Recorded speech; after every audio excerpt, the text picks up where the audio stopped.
Hello my dear ones. I have not made any videos since I don't know when.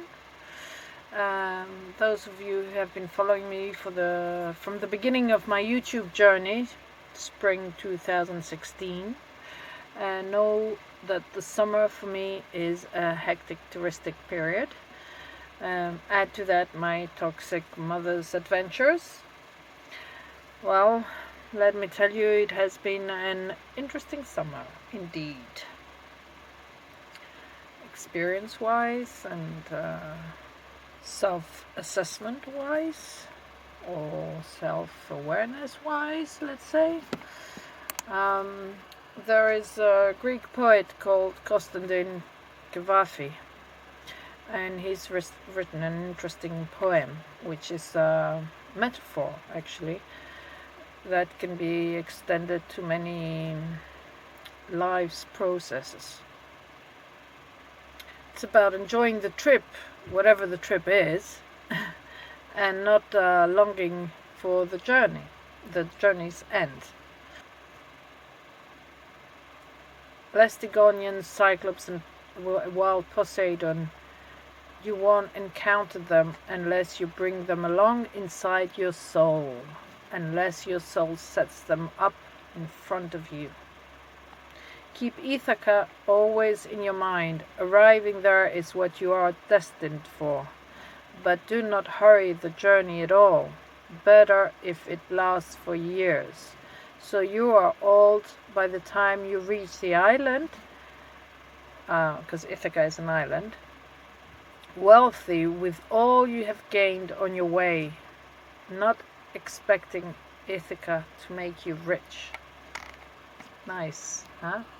You can find online the whole poem online, but those are the little parts I took that metaphorically they really they resonate with me, with what I've been through and what I gained from all that. What I gained from those 10 days, that is how much I lasted, of nursing my narcissistic alcoholic mother because of a broken hip. Those 10 days that I went through hardcore belittling while I was caring for her. The paranoia, the triangulation, the slander, and the mind-blowing hypocrisy. Sleep deprivation, stress, physical and mental exhaustion. All this, as you can imagine, was also weighing on my family balance, my husband, my child, my children, even the other two who are not near us. After that, the constant phone calls from, to, and with the private psychiatric clinic she was in for nearly 2 months, who of course asked me to come and get her in the middle of high season, July. Then the 2 weeks following her return, having to watch her catch up on what wine she had not consumed. The panic attacks due to the cognitive dissonance, chaos, and the despair of not finding, how can I call them, effective solutions. Then the stressful court order experience, which was ethically and emotionally heavy to process. To have your mother, whatever type of monster you might think she is, incarcerated in state's hardcore cuckoo's nest, as I call it, from which of course I had to go again and pick her up 8 days later. They only lasted 8 days. With the excuse that she was safer in her own home, because there a younger patient or a stronger patient could easily punch her or push her down the stairs. So I had to... So in the pit of the full season, now it was August, middle of August, I had to do the trip to Athens back and back. And this time I came back deciding that I'm gonna leave her to live her life as she pleases, like the doctors from the second clinic told me to do. Just take her car keys and money and all that so she can't do any further damage. Good advice, man. Because that resulted in other consequences. That decision to result in other consequences, which was to break her ankle next. Okay, so again, doctors and all that.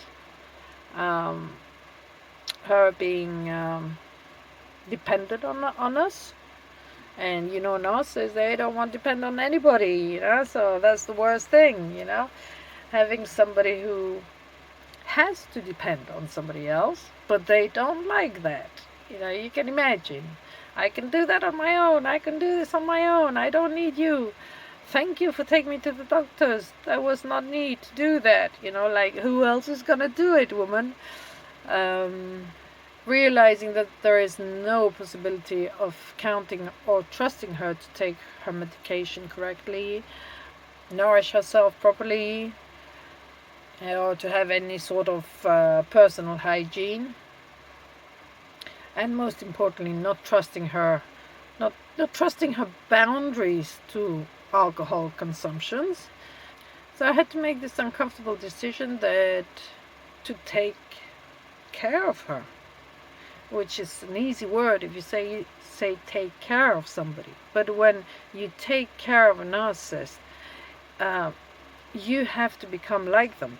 You don't have to become a narcissist, but you have to use their techniques, okay? So, and their bad habits, actually, like wanting to control. Narcissists want to control everything, and then suddenly you have to take care of them, but they're so stubborn that you have to put your foot down, you know, and you have to talk to them like they're children and tell them what they have to do. So you have to boss them around, order them around. This is the thing.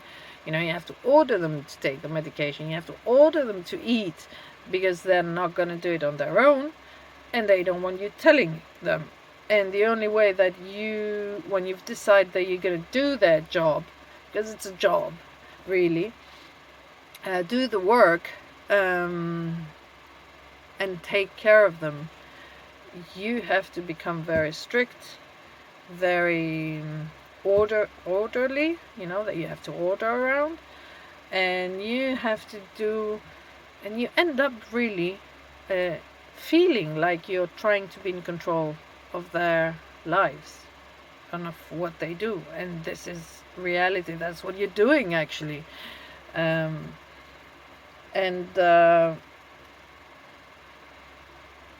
It's crazy because the roles switch, you know. You have to lie to them because they don't well, with my mother, it's also because of the alcohol. She continues, and the narcissism in her, she continues to invent stories, but because she's also brain damaged in a way, she mixes up stories. She doesn't remember things, but she really does not remember them. Other times she does. She says something and you understand that she did. It could be that her brain just has blackouts and then comes back. I don't know, it's all possible. But they still have this paranoia, and that they think everybody, you know, wants to harm them, and everybody is against them, and everybody's criticizing them. You know, they think that about everybody who they've been doing it to. This is the funny thing. And so because of all these ways they had to treat people and do things, it's like a habit. So now, to get along with that, you have to lie yourself. You have to not say the truth. You have to say yes when you mean no. You know, just to calm them down or whatever. So anyway, you might wonder, why would someone make such a bad, stupid decision of taking care of their narcissistic, alcoholic parent? Well, it's easy. First, I cleared in my head what I am capable and not capable of. And so I asked myself questions, If I get a phone call one day, let's say I'm gone back to the island where I live in the winter, and if I get a phone call one day saying, your mother is not well, she needs to go to hospital, will I be able to say, tough for her, find someone else to care, because I have my own life? No, I will not be able to do that. Will I get on the first boat to go and see what happened and take her to the doctors or whatever? Yes, that's my nature. Yes, I will do that. So, if I get a call saying your mother is living in inhuman conditions, could I answer tough for her? She laid her bed, she gets to sleep in it. No. Will I be on the first boat there? Yes. If I get a phone call saying, we found your mother dead down the stairs, will I feel remorse and guilt? Hell yes, I will. It's also part of my nature. I will feel guilt and remorse, because I will think, yes, okay, she was terrifying old bag, but she's a human being. I shouldn't have left her like that, knowing that she can't live on her own. Whether she thought she can, that's a different matter. Reality says that she couldn't, and proved us that she couldn't. So, is that going to be an excuse enough, that she was an old bag, a terrifying old bag? That she was a pain in the ass? Is that an excuse enough to let another awful, but still a human being, to their misery? No. Is there anybody else that this woman can count on? Absolutely not. She doesn't have anybody that cares what happens to her. In a way, I don't care what happens to her. I don't want to have those guilt feelings.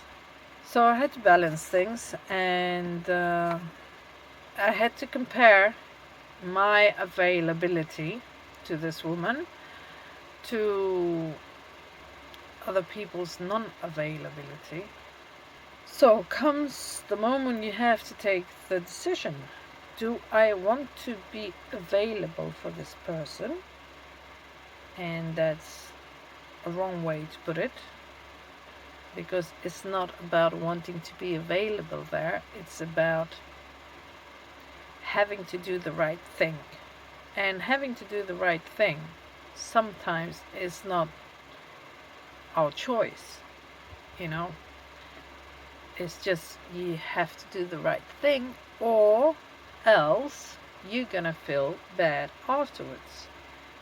In these situations, there is always other members of the family who are not comfortable with the idea of being available to a person like that for their own reasons. Maybe it's a lack of strength, maybe it's a lack of self-awareness.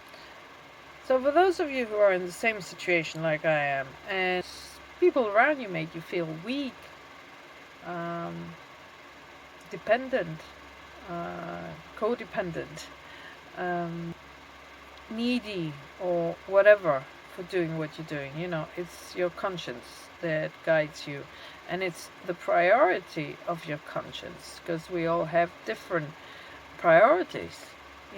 Everybody has conscience, but we have different priorities.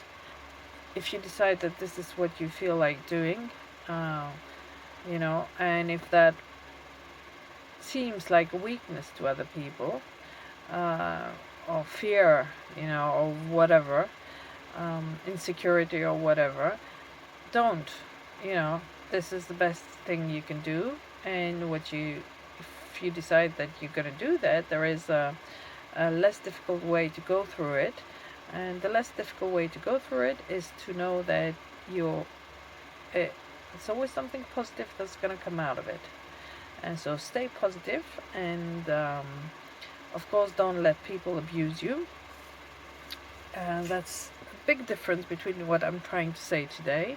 Here you're having to deal with a difficult situation, so you choose to deal with it, and you have to take responsibility of your choice, and make the most out of it. That doesn't mean that you're going to put up with any abuse anymore. You can stop it. It's from the moment that you know the decision, you're okay with the decision you take, then everything will come in easily. You are more in control. You don't let other people influence your thoughts, influence your feelings about what you're doing, and you don't feel like you need to give any explanation, and then everything goes smoothly. So now I will see what is the next thing that will trigger me, get me angry, from a general point of view, of the situation. I am surrounded by very supportive people who understand my choice at the moment, and who encourage me to continue, and who reminds me every time I'm about to lose it, to lose my strength, my positivity, and my good mood. They remind me of what I have to focus on, and what are my choices.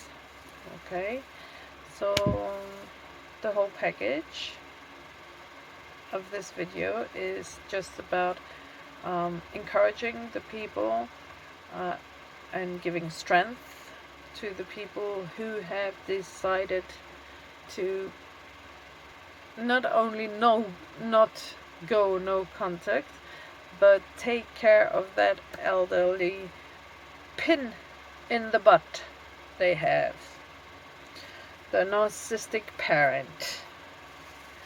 Bye bye to all.